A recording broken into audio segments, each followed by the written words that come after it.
Great. And now I am pleased to introduce the presenter for today's webinar. I am joined by Robert Godwin Jones. He is the founding partner at SoftChalk, responsible for product research and design. He is the former director of Instructional Development Center at Virginia Commonwealth University and is currently a faculty member in VCU's School of World Studies. His principal areas of research are in applied linguistics and international studies, and he writes regular columns on the emerging technologies for the peer-reviewed journal Language Learning and Technology, and blogs on intercultural communication. So Bob, if you are ready to get started, I will go ahead and give you the screen. You can take over. Okay, Natalie, thanks. All right, here you go. I'll go ahead and share my screen.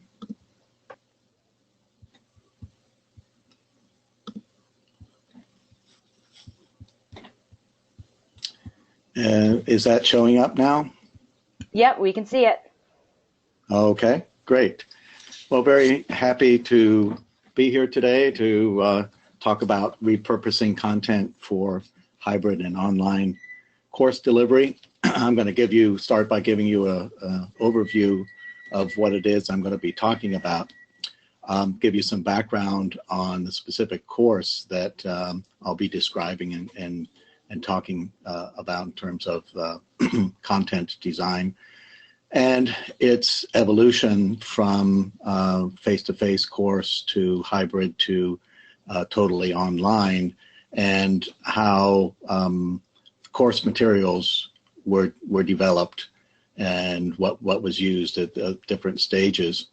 So I'm going to be focusing on instructional design and delivering the course content online. This is very much a work in progress. This is, you'll see it's evolved considerably over the I guess 6 or 7 years that I've been teaching this course, and is continuing to evolve. And I'm putting this out there as an example and not a model. Its usefulness to you will depend on your context, I think, and possibly also your discipline. I hope that it will be useful to you. So the course that I'm going to be talking about was on the books. It was created a number of years ago. It was in the course catalog, but had never been taught. And we had been talking about in the language program here at VCU. We had been talking about for a while trying to add kind of an intercultural communication component to our program. This is something that has been recognized as important, I think, probably in all foreign language programs. And we decided to do that by offering this course that existed but had never been taught, Communicating Across Cultures. And I foolishly volunteered to teach it. I was interested in the topic, but I also was interested in teaching in English. I usually teach courses in German, and also to teach a large enrollment class. And large enrollment kind of it depends on your perspective. From my perspective, that was 50 or 60 students. I normally, in language classes, teach from 20 to 30 students. So the course was taught first as a normal face-to-face course, used, I would say, what is a fairly traditional approach in teaching intercultural communication from the perspective of communication studies.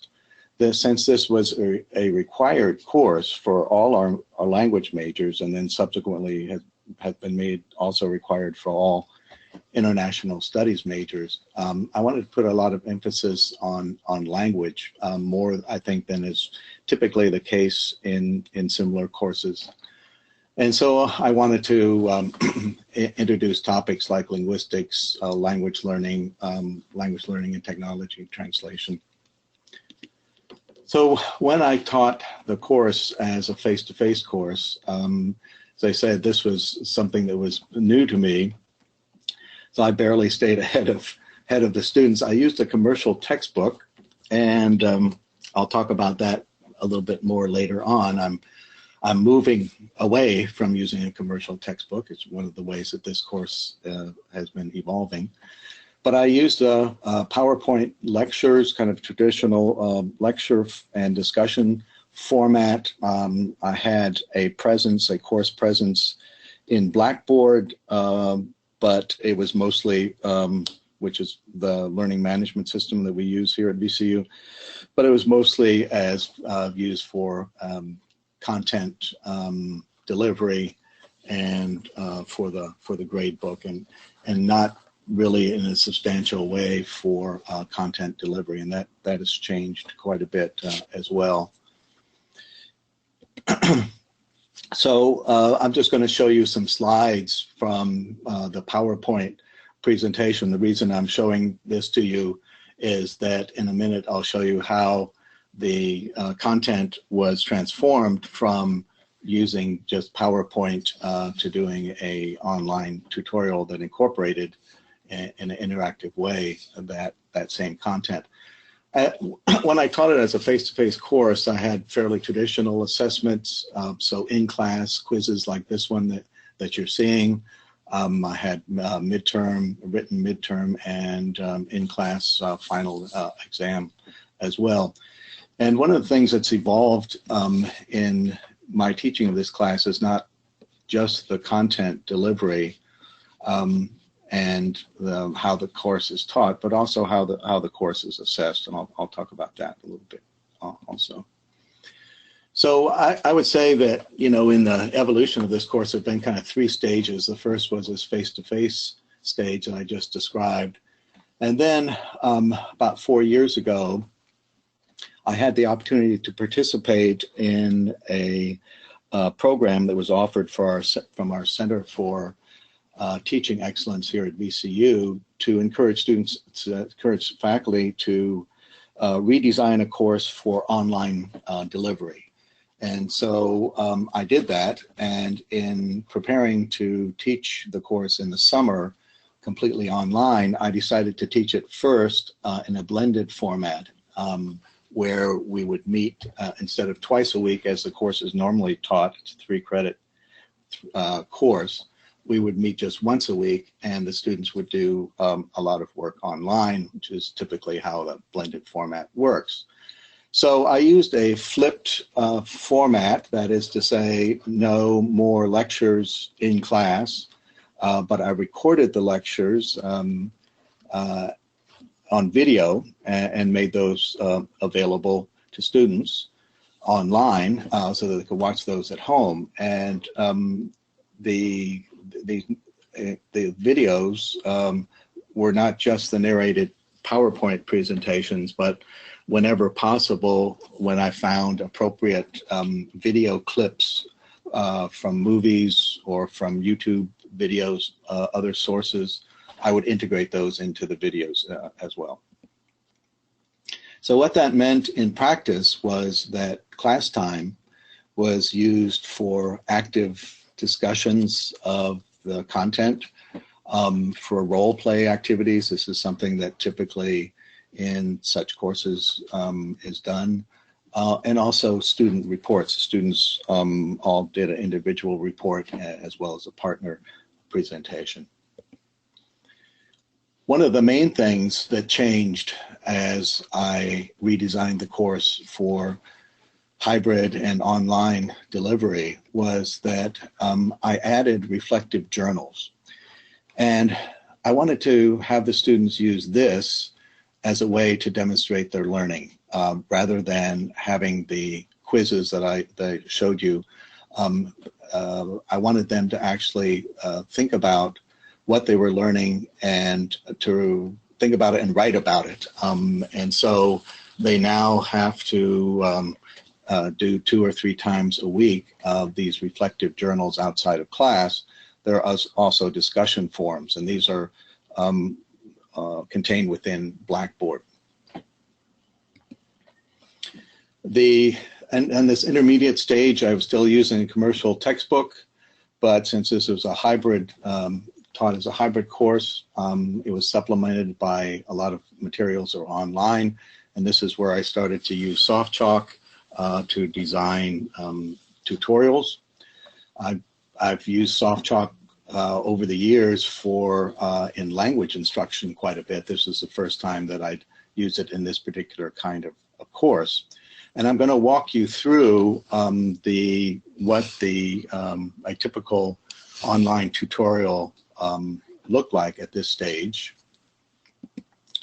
So this is the first unit that I put together. There were for this particular stage of the course, there were 12 of these units.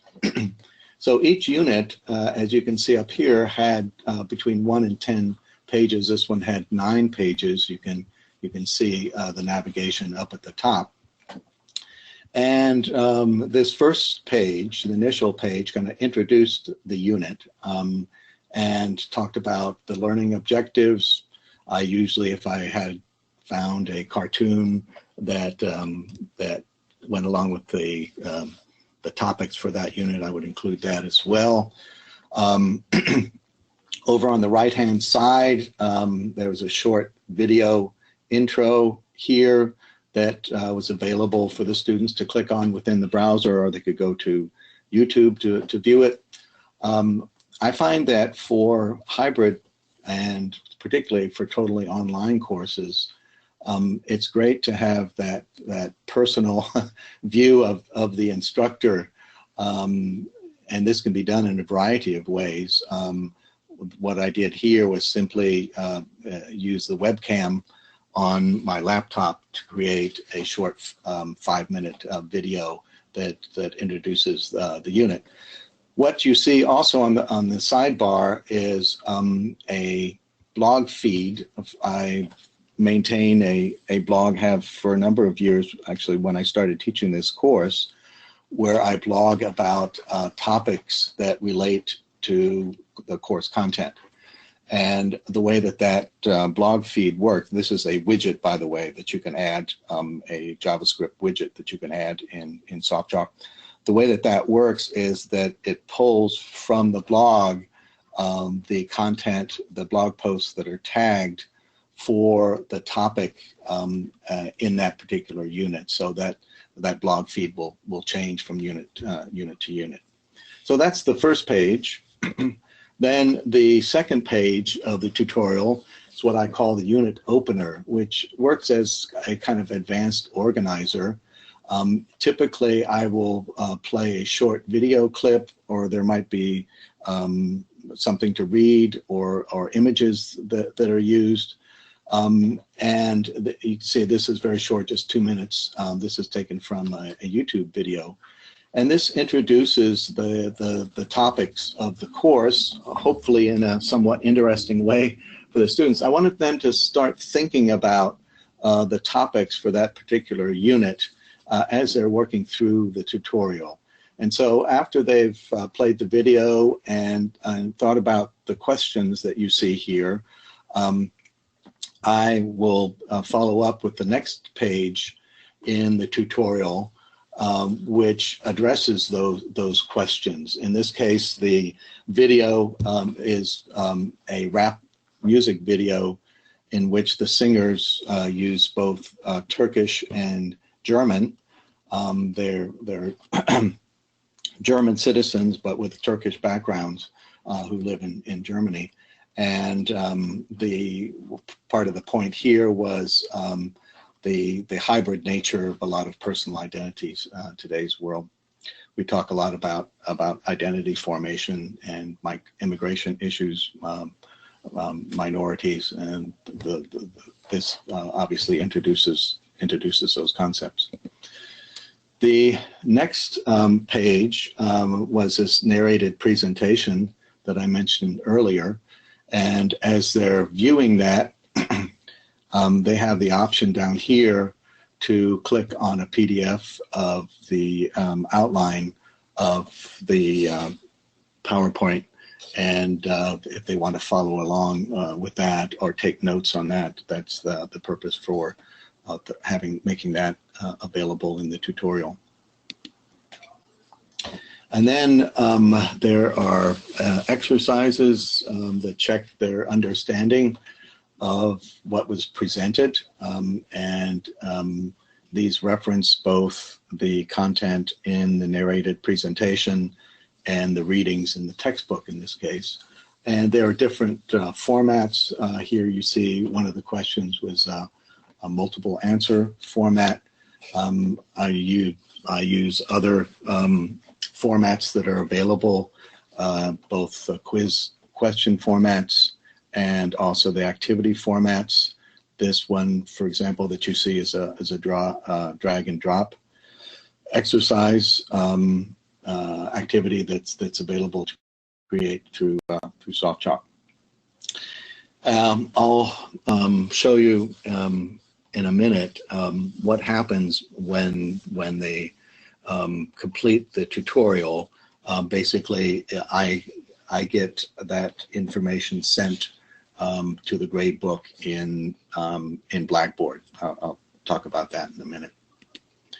And then the last page of this particular version of the tutorial has just the key terms and further resources.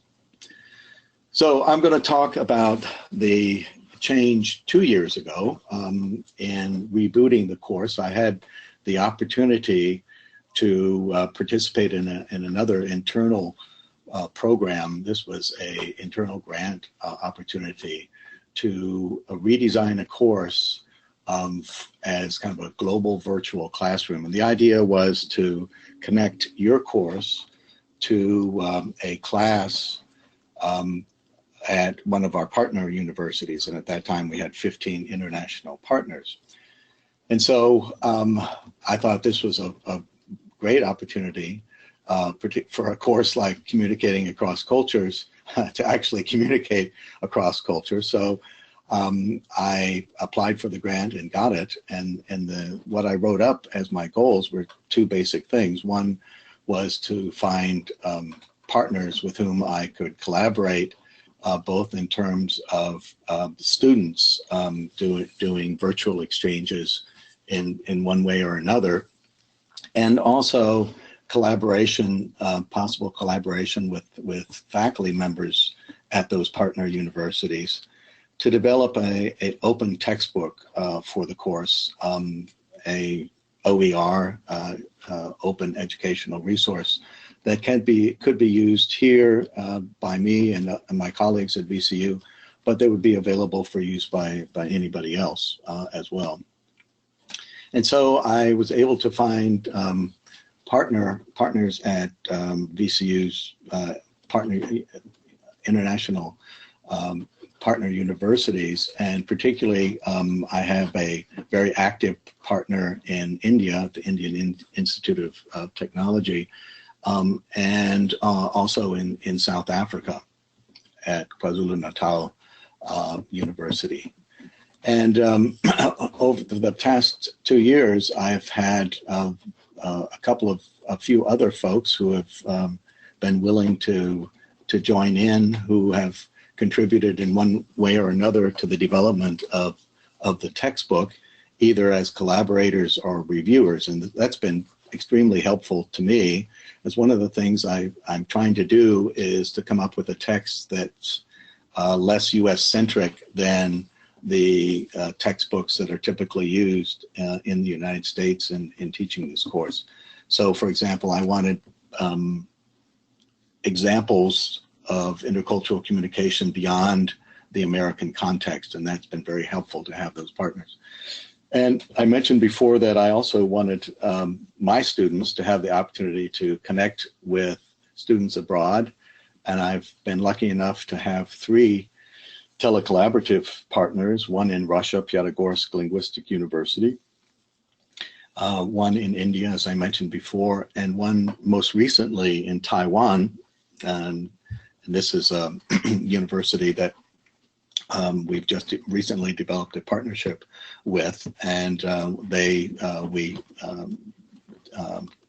had my students telecollaborate with them last semester. I'm not going to talk about that very much. If you're interested, I can certainly talk more about how that worked for this particular course. But I'm going to talk mostly about the course materials and redesigning those. And so, as I mentioned, I wanted to create a open textbook, and I have the good fortune of having a main collaborating partner in India who is actually in a different field. My field is applied linguistics, her field is business communications. So it's not only the Indian perspective I get, but a different disciplinary perspective, which has also been very helpful. And I wanted the course materials to be used in a variety of ways. So I wanted them, the textbook, to be possibly used as just a standalone textbook, but I wanted it also to be integrated into the tutorials that I just showed you a minute ago. So I needed the textbook to be digital and modular. I wanted to be able to share the content as a whole, but also allow people to pick and choose to see what they might want to use and what not, and to be able to customize it. That's one of the benefits of having your content authored in a standards-based way and not in a proprietary format, like, for example, Word or something else that may be not as accessible, may not be accessible to everybody who wants to customize that content. So SoftChalk creates content that's in standard HTML, can be modified and customized within SoftChalk, but it's also just plain HTML, so you potentially could use a different authoring tool to modify the content. And since this is one of the big advantages to me of having a digital textbook and not a commercial print textbook, is the possibility of integrating multimedia and interactivity, but also the ability to keep the content current. So as I mentioned, I wanted the content to be deliverable in a couple of different ways, and I'll talk about that.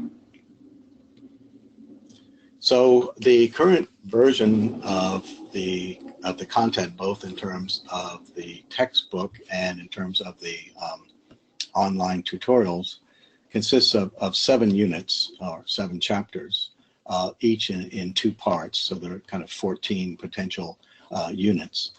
And the text is available as separate chapters, separate units, or as complete unit.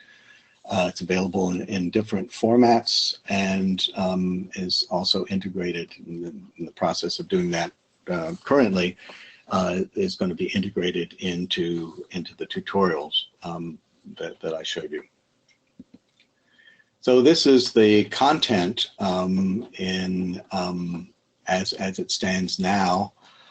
So the the stage at which I am now with the content is I've authored all 7 chapters and sent those out to the collaborators and reviewers, and have been getting back the first 2 chapters, and I'm working on revising those based on the comments and recommendations from my collaborators.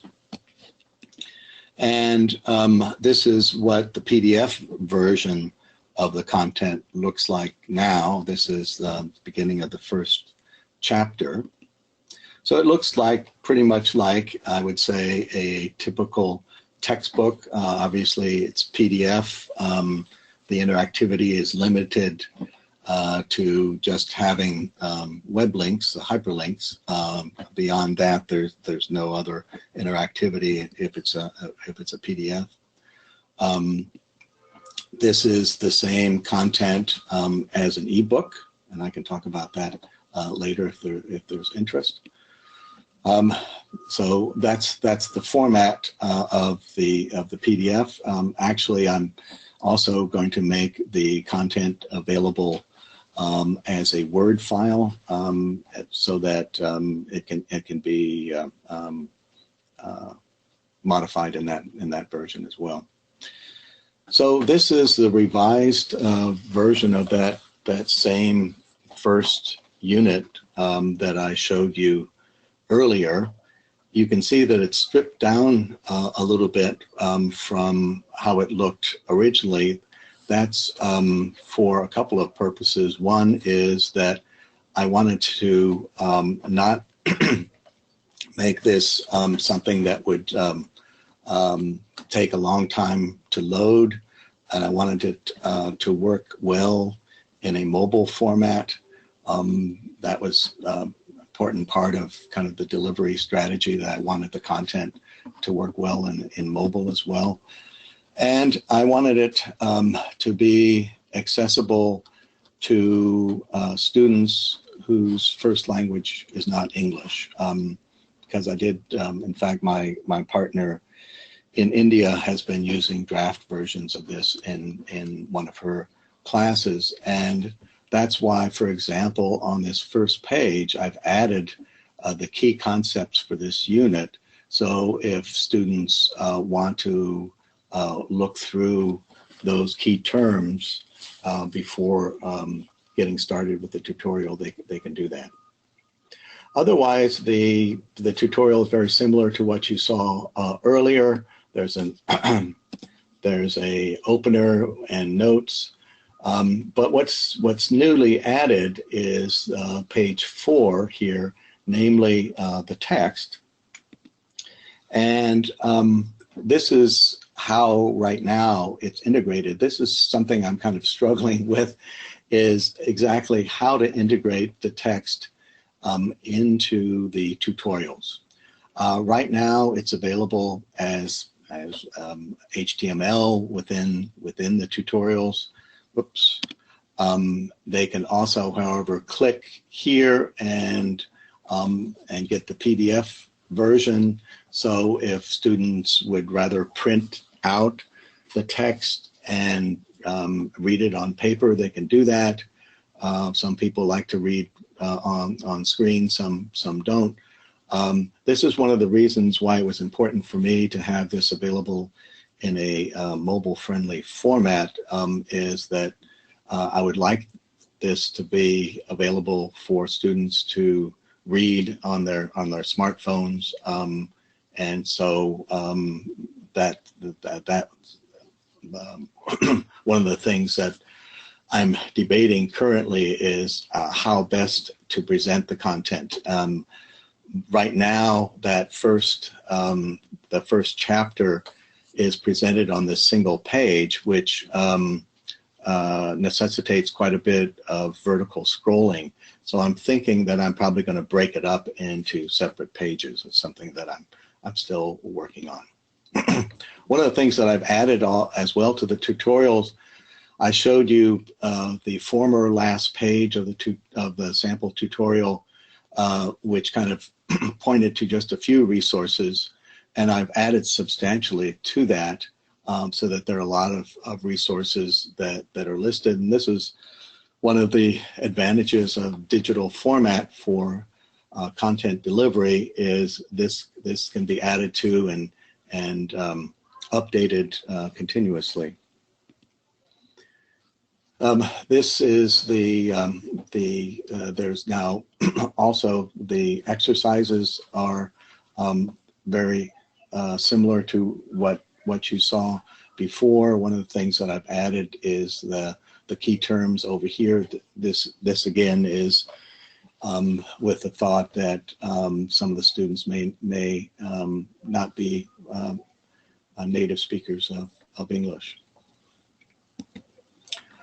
I mentioned before that when the students complete the tutorial, that what happens is that the score on the tutorial is sent to the gradebook in Blackboard.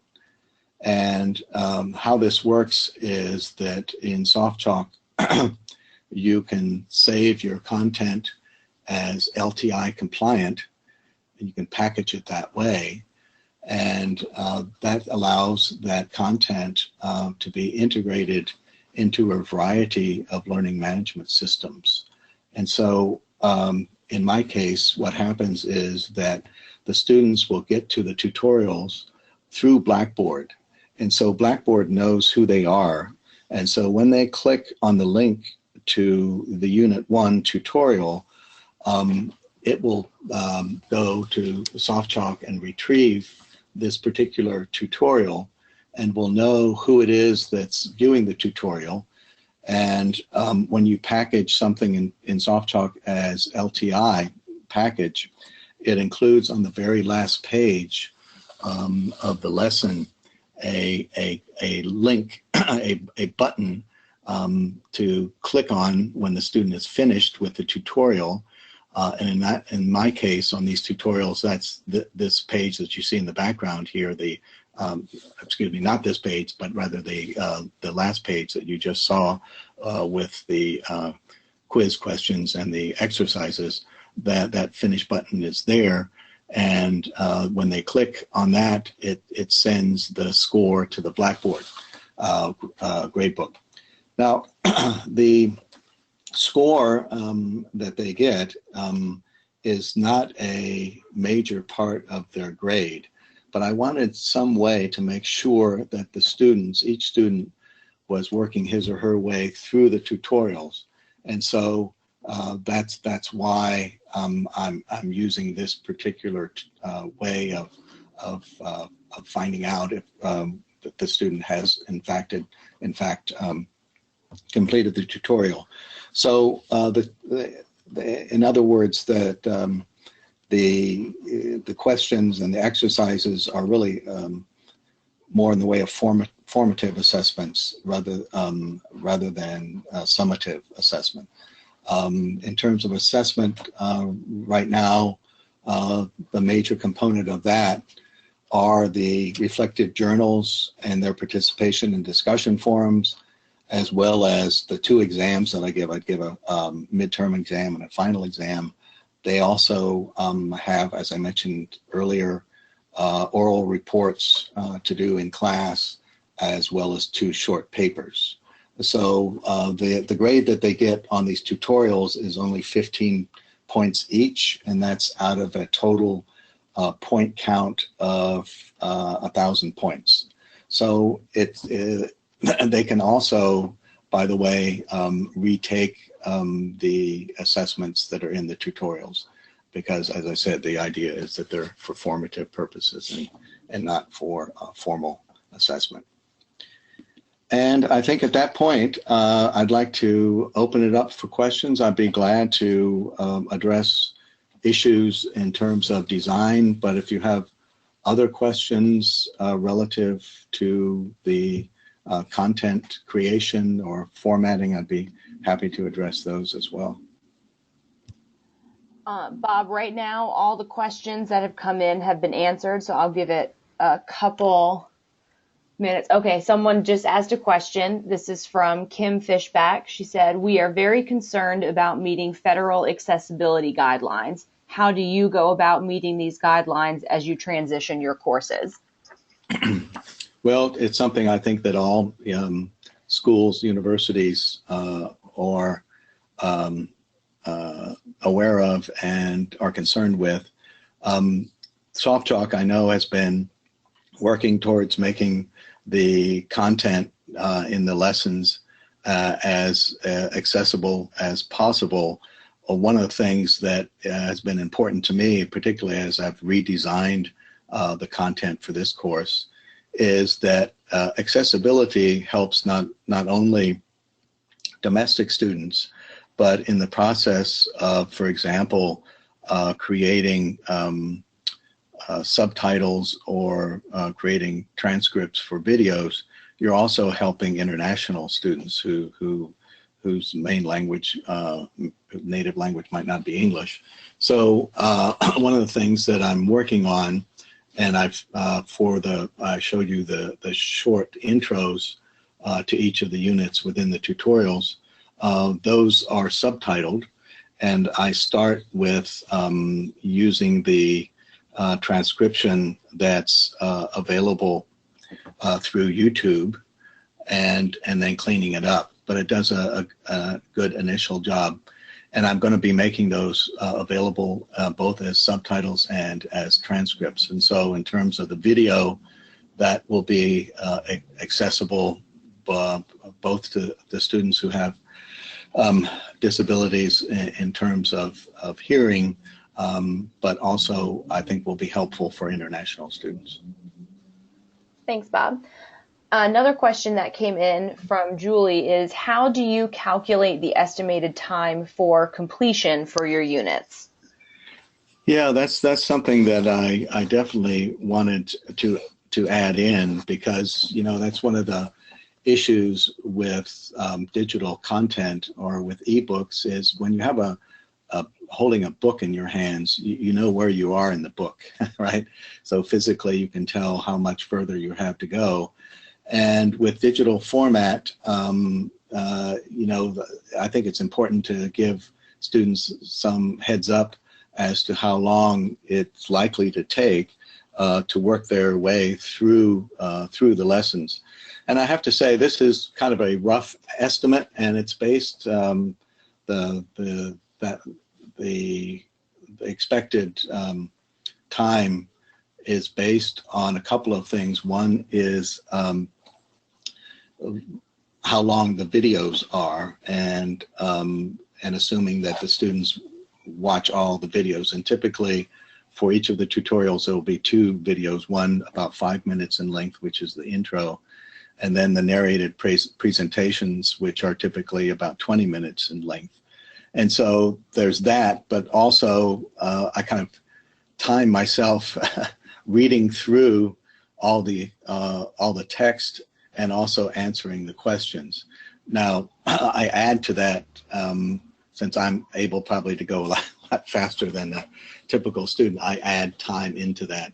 But it's still a rough estimate, and I think it's likely that that will vary significantly from student to student. But I just wanted to give an estimate there up front at the beginning. Thanks, Bob. Let me see. Right now, there aren't any other questions that have come in. Mike Jeffries did point out that in Blackboard, the activity reports would help in determining the average time spent on any one lesson. So there's a little tip for you. That's great. Yeah, that's helpful. If anyone has any additional questions, go ahead and type those in the question panel now. I'll just give it a couple minutes just to see if any more questions come in. And then Bob, if you wanted to, I don't know if you have anything else to go over, or if you just want to wait a couple minutes for questions. Sure. I'd welcome any suggestions. One of the things, as I mentioned, I'm struggling with is how to incorporate the text into the tutorials. And I don't particularly like the fact that students have to scroll through, do a lot of vertical scrolling to get to read all the content. And I don't know what the best way to do that would be.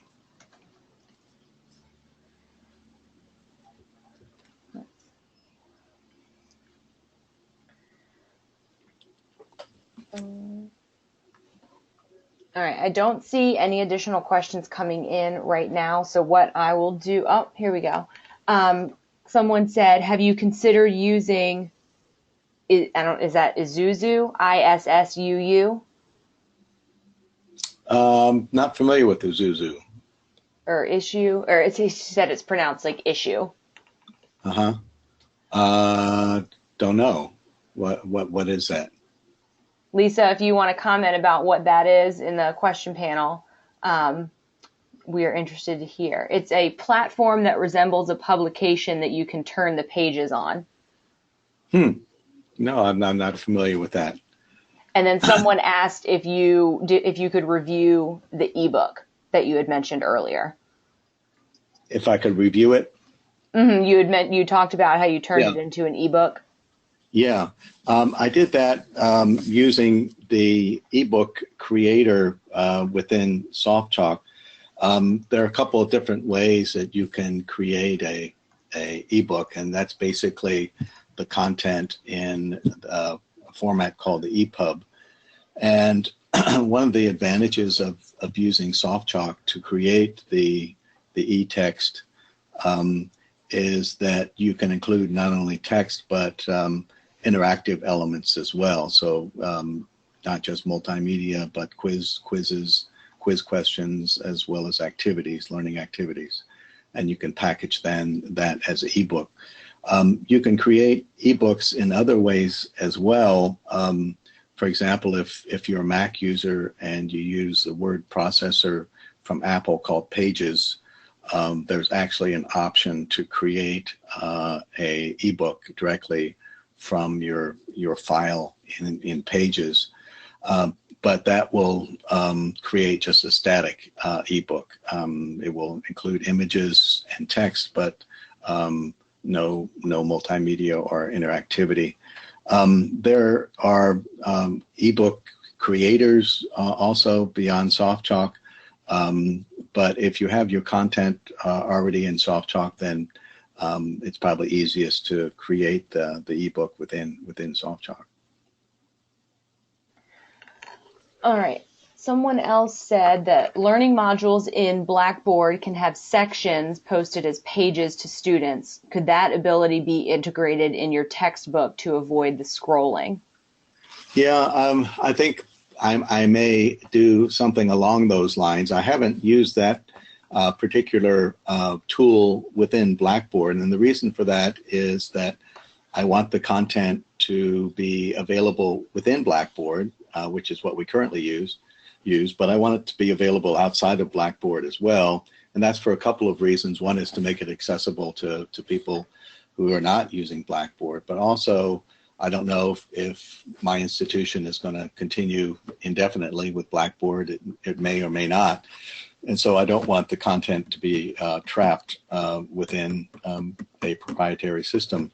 But I think the modular approach probably does make sense. I just wanted to make it as user-friendly as possible.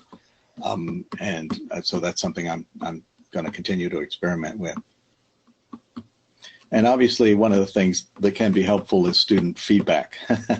And so I'll be teaching this course in the summer with the new tutorials, and so I'll have a chance to get some student feedback there. Great, thank you, Bob.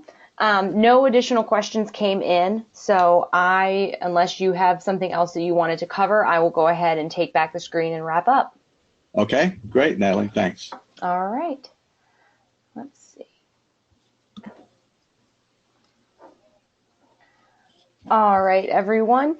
If you would like more information about our presenter, Bob Godwin-Jones, you can email him at the email address that's on your screen right now.